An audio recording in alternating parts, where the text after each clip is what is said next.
우리가 함께 읽을 말씀 출애굽기 29장, 요한복음 8장, 잠언 5장, 갈라디아서 4장 말씀입니다.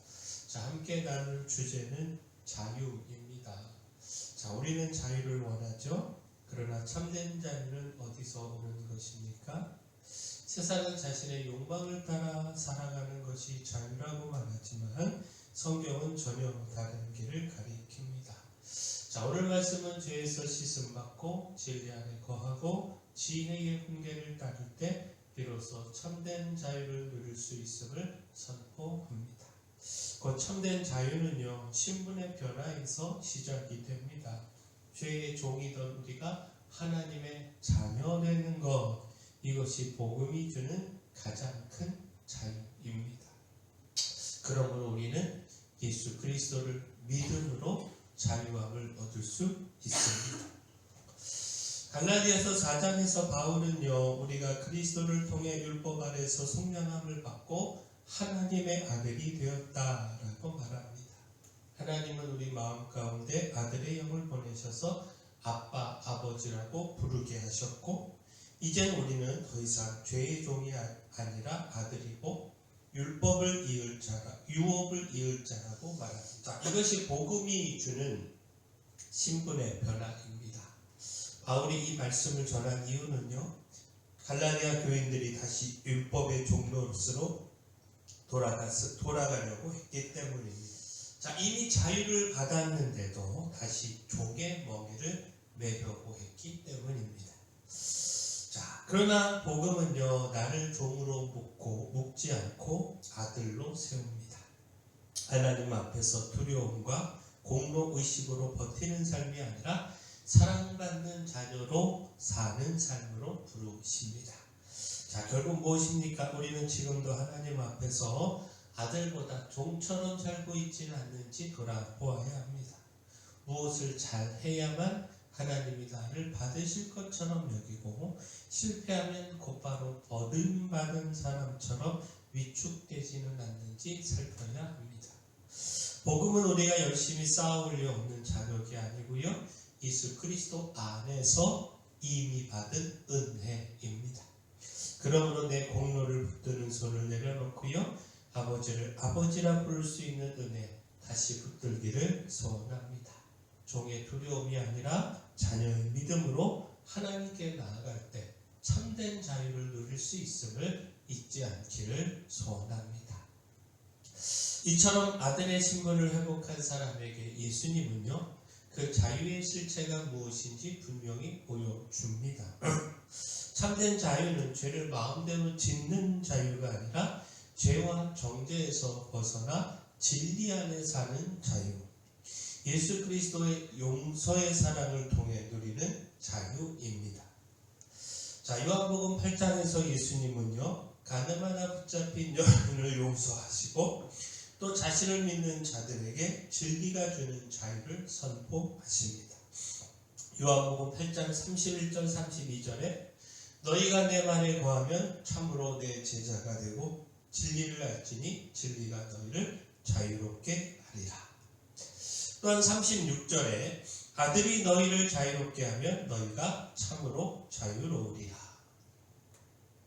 자, 가늠한 여인 앞에 선 사람들은요, 남의 죄를 정죄하는 데 익숙했지만 예수님은 먼저 정죄하는 자들의 마음을 비추셨습니다.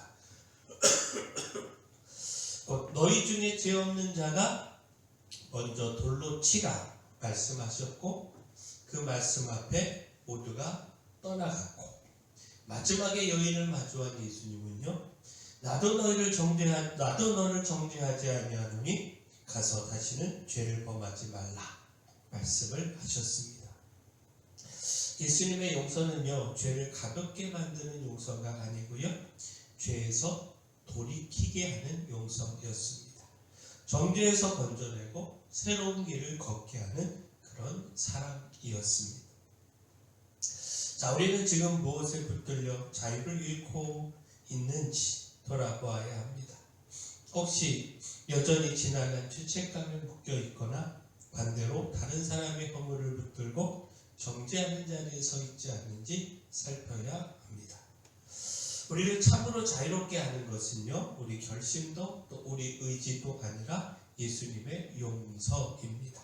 그러므로 그 사랑 앞에 숨지 말고요, 정직하게 나아가야 합니다.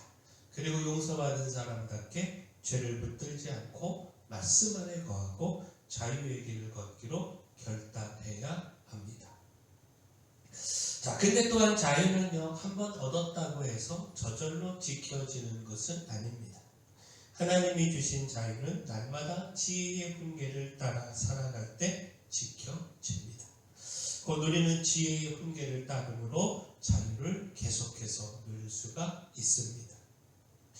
잠언 5장은요, 음녀의 유혹을 경계하며 지혜와 명철의 길을 기울이라고 권합니다. 죄의 유혹은 처음에는 달콤하게 보이지만 결국에는 쓰고 아프고 사람을 무너뜨립니다. 그래서 잠언은요, 처음부터 지혜에 주의하고 근신을 지키라 거듭 강조를 합니다.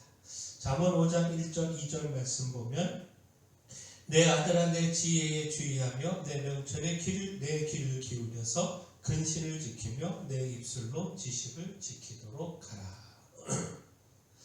자, 이 말씀은요, 죄가 결코 자유를 주지 못한다는 사실을 드러냅니다. 사람은 죄를 즐김으로 자유로워지는 것이 아니라 죄의 유혹에 끌려가며 더 깊이 묶이게 됩니다. 반대로 하나님의 말씀은요, 처음에는 절제처럼 보일 수 있지만 결국 생명을 지키고 영혼을 자유하게 합니다. 지혜의 훈계는요, 나를 억누르는 말씀이 아니라 무너짐에서 건지는 말씀입니다. 자, 결국 무엇입니까? 죄는요, 작게 시작해도 결국 나를 묶습니다. 그러므로 유혹의 경계선에서 머뭇거리지 말고 말씀 안에 서야 합니다. 우리의 삶에서 끊어야 할 것은 끊고요, 귀를 기울여야 할 말씀에 다시 마음을 두어야 합니다. 지혜의 훈계를 따르는 길이 나를 지키며 자유케 하는 길임을 믿고 순종해야 합니다. 자, 이처럼 복음으로 얻고 진리 안에서 누리고 지혜로 지켜가는 이 자유는요, 결국 하나님 앞에 거룩하게 서는 삶으로 이어집니다. 자유는 내 마음대로 사는 방종이 아니고요, 하나님께 속한 사람으로 살아가는 거룩한 부르심이다 라는 겁니다. 출애굽기 29장은요, 아론과 그의 아들들을 제사장으로 세우는 위임식에 대한 말씀입니다. 하나님은 그들에게 제사장의 옷을 입히시고 속죄제와 번제와 화목제를 드리게 하시며 거룩한 직분을 맡기셨습니다. 제사장의 사역은요, 백성의 죄 문제를 하나님 앞에 가지고 나아가는 그런 문제였습니다. 자, 그러므로 이 직분에서 가장 먼저 요구되는 것은 능력이 아니라 거룩함이었습니다.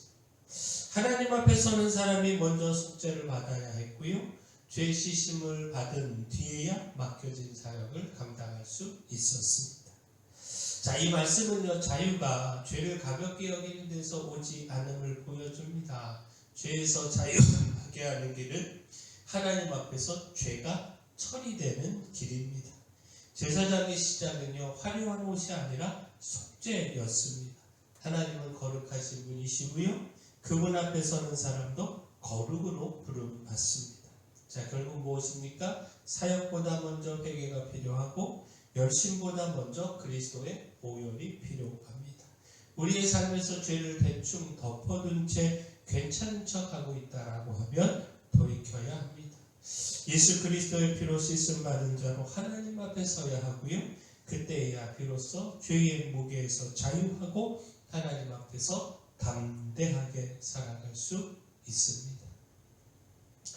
자, 예수 그리스도의 십자가와 용서의 사랑, 그리고 그를 믿음이 우리를 죄에서 자유하게 합니다. 지혜와 지식의 훈계가 죄의 유혹에서 우리를 지키고 자유함을 지키게 합니다.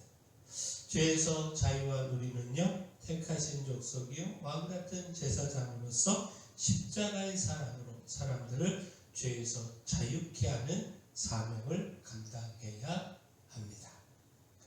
우리가 이렇게 죄에서 자유함을 얻는 삶, 참된 자유를 누리는 삶, 또 우리 이웃을 자유케 하는 사명의 삶 살아가기를 소원합니다. 사랑의 주 하나님, 예수 그리스도의 용서의 사랑이 우리를 죄의 속박에서 자유하게 함을 깨닫고 오직 그 사랑을 구하고 또 누리기를 소망합니다. 달콤한 죄의 유혹에 넘어지지 않고 오직 지혜와 지식의 훈계를 따라 생명을 지키며 후회하지 않는 삶을 살게 하여 주시며 택하신 족속의 왕 같은 제사장으로서 십자가의 사랑을 전하여 우리 이웃들을 죄에서 자유케 하는 사명 감당케 하여 주시옵소서. 교회에 연약한 모든 분들 하나님 주님의 강력한 손으로 안수하시고 치료하여 주시옵소서. 저희 교회 주신 사명 이 마을에 비추어 소금으로서의 사명 잘 감당할 수 있도록 일꾼도 보내주시고 물질도 더하여 주시옵소서. 예수님의 이름으로 기도합니다.